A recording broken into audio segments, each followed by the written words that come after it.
Bienvenidas y bienvenidos al Día Mundial de la Filosofía. Este año el lema es Filosofía en Acción.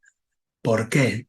Porque la filosofía, nos han engañado, no es un discurso intelectual ni un discurrir cognitivo, sino que la filosofía siempre fue, en la antigüedad, en Oriente y Occidente, un camino de vida, un camino para pasar de la ignorancia hacia la luz, de la Matrix, de la ilusión, hacia la realidad del nirvana. Por lo tanto, ese camino lo vamos a relacionar con el viaje del héroe de Joseph Campbell y veremos que tienen muchas cosas en común. Y lo voy a estructurar en varias preguntas para que podamos ir juntos realizando este viaje. ¿Qué es el viaje del héroe de Joseph Campbell? Para decirlo muy sencillamente, es una estructura narrativa fundamentada en tres partes: la partida del héroe, las pruebas del héroe y el regreso del héroe al mundo ordinario, que habéis visto en muchas películas y que existe en todas las mitologías del mundo, en todas las latitudes del planeta. Joseph Campbell investigó, descubrió y llegó a la conclusión del monomito, es decir, de que solo existe un mito y que todos los mitos de los héroes y heroínas son uno solo. Y es el proceso de la vida de salir del mundo conocido, del mundo del confort, del mundo ordinario, donde todas las posibilidades están en potencia pero no desarrolladas, y pasamos por un lugar de pruebas, donde enfrentamos monstruos, dragones, brujas, ogros, encontramos espadas, talismanes, la copa del grial, y siempre el héroe o la heroína tiene que volver a su mundo ordinario a poner en marcha, con ese don recibido del cielo o de los dioses, a poner en marcha un mundo mejor, a través de fundar una ciudad, o de dar unas leyes, o de tener propiedades curativas, terapéuticas. Por eso el viaje del héroe y la filosofía perenne son exactamente lo mismo desde este punto de vista. ¿A qué le llamamos filosofía perenne? Sería esa filosofía que está presente en todos los pueblos y culturas también, como búsqueda de la sabiduría, y que no es propia solo de Occidente, de Europa, sino que encontramos esa búsqueda de la sabiduría en todos los continentes y en todos los pueblos. Por eso podemos hablar de una filosofía egipcia, de una filosofía hindú, o de una filosofía budista, o de una filosofía griega, o también precolombina, ¿por qué no? Entendiendo que los hombres y las mujeres de todas las épocas han querido comprender los grandes misterios del universo: qué es la vida, qué es la muerte, qué es el cosmos, qué son los planetas, las estrellas, qué relación existe entre Dios, la divinidad o el espíritu puro, y el mundo manifestado, qué hay más allá de la muerte. Y eso es propio de todos los pueblos y culturas, diríamos, de todos los seres humanos. Incluso podemos observar que los niños, cuando nacen, o bueno, cuando nacen a la vida consciente, pues hacen estas mismas preguntas. Cuando muere el abuelo, cuando hay una puesta de sol, pues ¿a dónde se ha ido el sol o a dónde se ha ido el abuelo? Por lo tanto, la filosofía perenne está presente también en todas las religiones del mundo y en todos los hombres y mujeres que buscaron y trajeron ciertas respuestas a esos enigmas universales. ¿Cómo se relaciona, pues, el viaje del héroe con la búsqueda del significado de la vida, que también se aborda en la filosofía perenne? Pues se relaciona con la misma estructura, es decir, que el filósofo, el que busca el sentido de la vida, tiene que hacer lo mismo que el héroe: salir de la zona de confort, atreverse a cruzar el umbral, descender al abismo de la ignorancia, del reconocimiento de nuestra propia debilidad frente a los grandes misterios, a los grandes enigmas. Y es así que comienza el filósofo con el famoso "solo sé que no sé nada" de Sócrates, que es una especie de bajada al abismo de la ignorancia y del reconocimiento. Esa especie de humildad profunda, verdadera, que nos llevará a preguntarle a la vida esos grandes enigmas, esas grandes respuestas que queremos encontrar. Joseph Campbell habla de que todos los mitos comparten un mismo patrón, como decíamos antes. ¿Y cómo se relaciona con la filosofía perenne que trasciende todas las culturas y las religiones? Pues de la misma manera, vemos que el filósofo, más allá de las religiones, de las culturas y de las filosofías, el filósofo es como si dejara su mundo ordinario, tiene que abandonar las creencias culturales, la religión establecida, para ir mucho más adentro, mucho más profundo y tratar de indagar dentro de sí a través de técnicas, de aventuras interiores, a través de estudios, de libros secretos, de libros olvidados y también a través del encuentro con un mentor, como en el viaje del héroe, sería ese maestro o maestra de filosofía que no te lleva, no te arrastra, tampoco te obliga, simplemente te indica esos mapas perennes, esos mapas ancestrales que han permitido a la mente humana o al alma, digamos, desprenderse de las ataduras formales, de las ataduras, digamos, incluso físicas, corporales, cognitivas, culturales, para volar.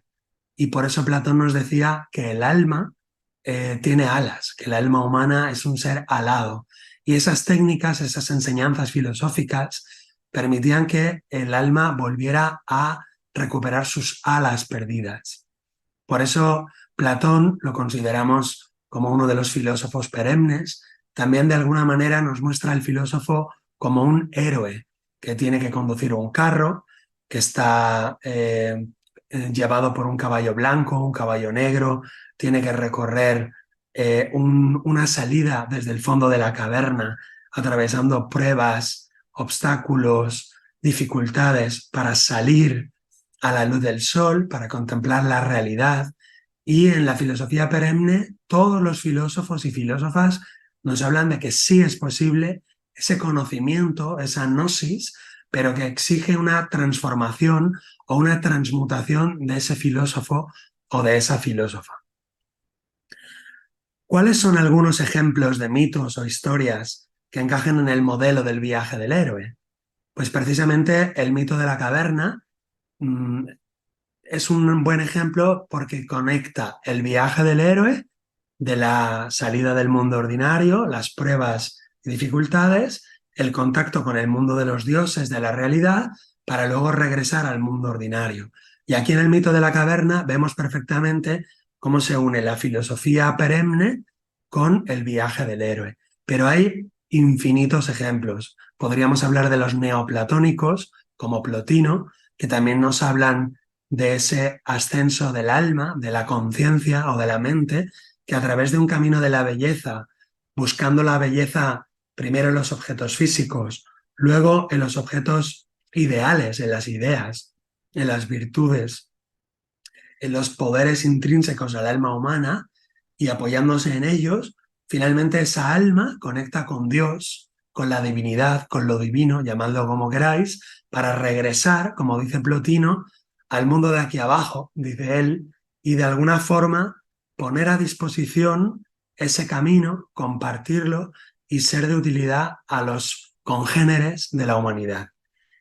En el Bhagavad Gita hindú también encontramos la misma epopeya, el mismo periplo, donde el héroe Arjuna, gracias a su mentor Krishna, que es la divinidad misma encarnada, pasa por el infierno de la lucha, del combate contra seres conocidos, contra seres, digamos, familiares, y después de combatir puede, por lo tanto, comprender las leyes de la vida, de la recta acción, de la acción sin apego, y puede de alguna forma emancipar su alma, su conciencia, del mundo del samsara, del mundo ordinario, del mundo de los opuestos, para lograr percibir la divinidad en sí y volver después de esa iniciación al mundo ordinario y poner ese don, como los héroes del viaje del héroe, poner ese don al servicio de la humanidad.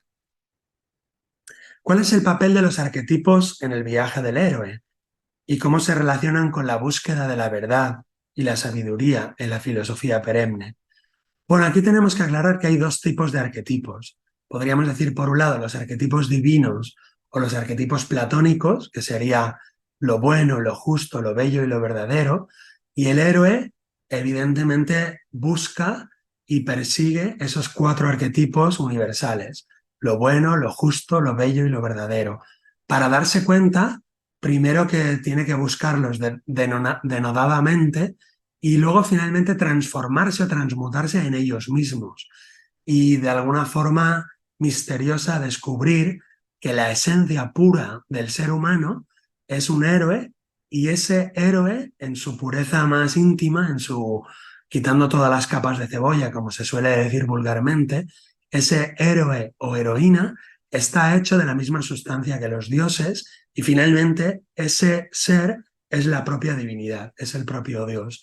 Y los arquetipos platónicos juegan el papel de un imán o de un atractor poderoso que nos van guiando, nos van llevando a lo largo del camino, porque son, por así decir, la meta. Pero hay otro tipo de arquetipos, podríamos decir los arquetipos junguianos de la psicología analítica, que serían más bien parecidos a los dioses olímpicos. Esos arquetipos o esos dioses tienen luces y sombras, tienen virtudes y defectos. Serían arquetipos más bien anímicos, psicológicos o del alma del mundo. Y también el héroe, tanto el filósofo como el héroe, digamos, de Joseph Campbell, también se enfrenta a esos arquetipos psicológicos. ¿Qué quiere decir esto? Pues que el filósofo, en su fuero interno, ha de combatir con el arquetipo, por así decir, del dios encarnado en Zeus, con su parte luminosa y su parte sombría, es decir, aceptar la ley, someterse a la ley y a la voluntad, pero a la vez también tiene que desafiarla, tiene que ver la parte negativa de la obediencia ciega a la ley. El arquetipo de la grandiosa, de la misma manera, tiene que obedecerla, amarla, integrarla, pero también rechazar la parte, digamos, del amor ciego, el amor que abraza hasta matar, el amor posesivo, el amor asfixiante. Por lo tanto, podríamos decir que hay 2 niveles. Un nivel heroico, psicológico, donde combatimos los arquetipos del inconsciente colectivo, los arquetipos psicológicos, y un nivel platónico o un nivel espiritual, donde esos arquetipos ya se han purificado y por lo tanto esos arquetipos ahora ya son lo bueno en sí, lo bello en sí, lo justo en sí y lo verdadero. Y finalmente, el héroe o el filósofo de alguna manera recibe su apoteosis o experimenta su apoteosis, que quiere decir el convertirse en Dios. Teosis es convertirse en Dios y sería como esa experiencia del filósofo o de la filósofa de todas las filosofías perennes, como por ejemplo el neoplatonismo, el budismo o el sufismo islámico, todos los filósofos de diferentes tradiciones, culturas y religiones han experimentado en mayor o menor medida esa apoteosis que siempre genera rechazo en los religiosos, digamos, tradicionales. ¿Por qué? Porque es cuando ahí el filósofo o el místico, digamos, descubre que Dios y él son la misma cosa. Es la divinización del héroe en todos los mitos de la mitología universal. Y esa divinización trae aparejada también una serie de peligros y es una prueba también en sí misma. Quiere decir que no acaba ahí la aventura del filósofo ni del héroe, sino que de alguna manera volverá al mundo ordinario para poner en práctica en la vida cotidiana esa vivencia, esa toma de conciencia o esa experiencia cumbre. Pero no se va a quedar ahí, sino que va a tener que volver al mundo extraordinario, al mundo divino y al mundo ordinario muchas veces. ¿Cuántas veces? Cuantas veces sea necesario, hasta que de alguna manera toda su naturaleza, por así decir, humana, queda purificada, queda catárticamente, por así decir, purgada. Por eso la filosofía perenne, como nos muestran los pitagóricos, los neoplatónicos o los estoicos, considera que el ser humano tiene un parentesco con las bestias, con los animales, con la parte biológica, no lo considera como algo malo en sí, pero sí que el ser humano tiene la habilidad, la potestad y la oportunidad de emanciparse de esos instintos, por así decir, básicos, o esos instintos animales, que como decimos en la filosofía no se ven como algo malo en sí mismo, sino simplemente como algo a cabalgar, aquello que se llama cabalgar el tigre o cabalgar el dragón, para utilizar esas fuerzas telúricas, ancestrales, milenarias, en pos de la construcción de la civilización y de la construcción de la conciencia humana divina. Y ya para ir terminando, ¿cómo pueden las personas aplicar los principios del viaje del héroe y la filosofía perenne en sus vidas? Es una buena pregunta, ciertamente, y podríamos decir, busca tu escuela de filosofía, busca cerca de ti una casa de filósofos, una escuela o una tradición que te conecte con esa necesidad de disciplina, de salir de la zona de confort, y comienza por investigar en los libros clásicos de filosofía, que siempre te van a permitir elevar la conciencia y te van a mostrar caminos de conducta que van a ser la manera de empezar a caminar. Siempre vas a encontrar propuestas como por ejemplo en el noble octuple sendero budista de rectitud, o por ejemplo en la cábala hebrea o en la filosofía estoica que ya hemos mencionado, porque lo que los filósofos primero requieren de nosotros es recorrer un camino ético, es decir, primero va la parte de la costumbre en el día a día, en la vida cotidiana, que sería rectificar la vida cotidiana a través de la moral y de la ética, a través de una serie de preceptos filosóficos, por así decir, rígidos a los cuales apegarse para ir rectificando la vida cotidiana. Luego viene la parte propiamente filosófica, que sería el contacto con esas leyes de la naturaleza y con esos preceptos de oro, esos preceptos universales, que son muy difíciles de vivir y de encarnar, pero que son el faro, son la luz que guían al filósofo o a la filósofa. Y finalmente viene ya la dimensión espiritual. Por eso podríamos decir que viene primero lo moral o lo ético, luego lo filosófico y luego lo espiritual o lo místico o lo sagrado. Y en palabras de la profesora Delia Steinberg Guzmán, pues ella nos habla en el héroe cotidiano de esos mismos tres niveles, que primero es necesario ser héroes en la vida cotidiana, en el día a día, ir atreviéndonos en las pequeñas cosas, ir saliendo de la zona de confort física, emocional y mental, con una firme determinación de convertirnos en esos héroes y heroínas que somos en la vida cotidiana, pero que no nos atrevemos a vivirlo.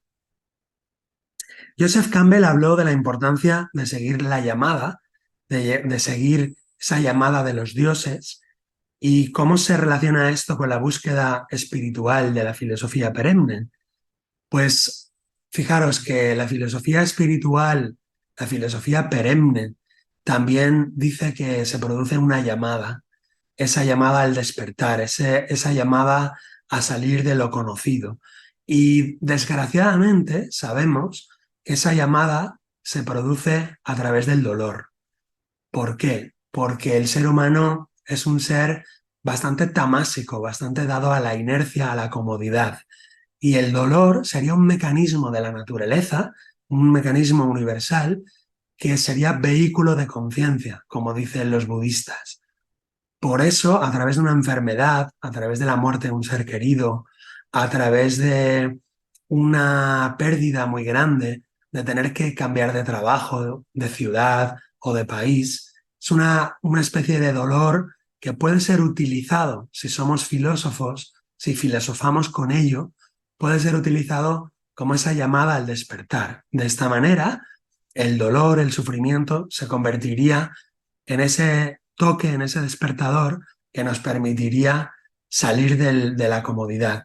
Lo mismo que le pasó al príncipe Siddhartha, que como muchos de vosotros sabéis, él recibió la llamada para salir de la zona de confort, del palacio de los lujos y de los placeres, y él recibió la llamada a través de una conmoción muy dolorosa, que fue el encuentro con la vejez. Encontró un viejo paseando por fuera del castillo, encontró la muerte, encontró un muerto que iban a incinerar y encontró la enfermedad.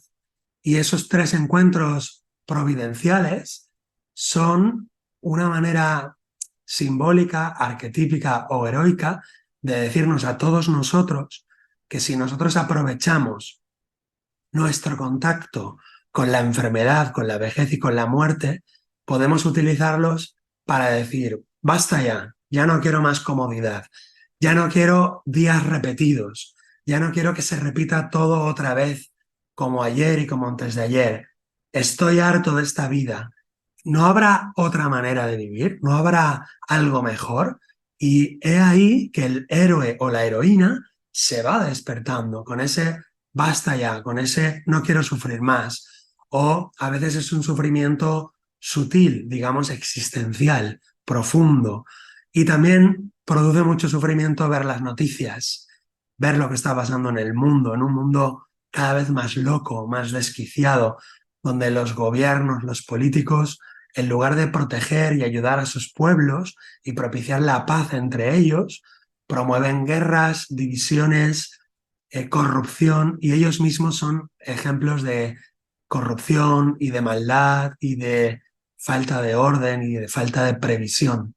Por lo tanto, aprovechemos todos esos impactos en la conciencia que producen las malas noticias de los medios de desinformación para despertar y decir, basta ya, yo no quiero seguir viviendo una vida de comodidad o de conformismo.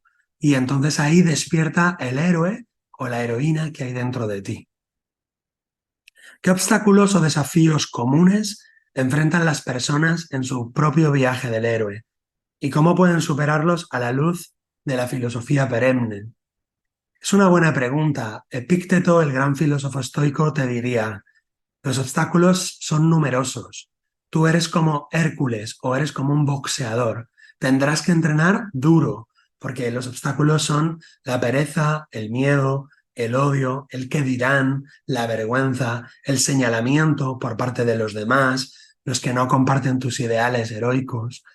Es decir, los obstáculos serán, para resumirlo, como diría Epícteto, los mismos que obtiene un campeón olímpico. Tiene que luchar contra la pereza, contra la comodidad, contra la vida de haber logrado cosas, de conformarse con los premios adquiridos. Y ese campeón olímpico, diría Epícteto, tiene que luchar contra sí mismo, contra, sobre todo, sus propias fuerzas interiores, por así decir, paralizadoras o oscurecedoras. Por eso quiero indicar que los obstáculos siempre son interiores, nunca son exteriores. El verdadero héroe cotidiano lucha contra sí mismo y combate contra sus enemigos internos, nunca contra los enemigos exteriores, que son nada más que reflejos de la propia vida interior todavía no vencida. Por eso, esto es una invitación a desarrollar ese héroe y heroína interior, pero no en contra de nadie afuera. Aunque afuera evidentemente hay injusticias y corrupción, como hemos señalado, diría Epicteto que eso no depende de ti, que ese no es tu problema. Tu problema no es luchar contra el emperador, tu problema no es luchar contra las leyes injustas que vienen dictadas por las órdenes del emperador corrupto, sino que tenemos un ámbito mucho más cercano, el que está entre un brazo y el otro, el que podemos abarcar con nuestras propias fuerzas, y ese ámbito es el ámbito de la vida cotidiana y de la guerra interior total contra las propias fuerzas interiores, digamos, oscuras, que son, ya os digo, el descreimiento, la falta de fe, la falta de convicciones, la comodidad y el aburguesamiento en una sociedad totalmente distópica, enferma y patogénica. Y en última instancia, para terminar, ¿cuál es el mensaje clave que Joseph Campbell y que la filosofía perenne tienen para ofrecer a aquellos que buscan un mayor entendimiento de sí mismos y del mundo que les rodea? Bueno, pues no lo sé. ¿Cuál es el mensaje clave? No tengo ni idea, pero podríamos intentar sintetizarlo todo en una frase. Tú eres un héroe, tú eres una heroína, tú tienes dentro un poder inmenso, seas hombre, seas mujer o lo que seas, la edad que tengas y estés donde estés, en cualquier país. Todos los países tienen problemas, todos los países están saturados de conflictos, de divisiones, de falta de amor, de fraternidad entre los seres humanos. Y allá donde tú estés, tú eres un héroe. Ese sería el mensaje. Despierta, por favor, y que cada vez seamos muchos más. Un abrazo muy grande. Despierta.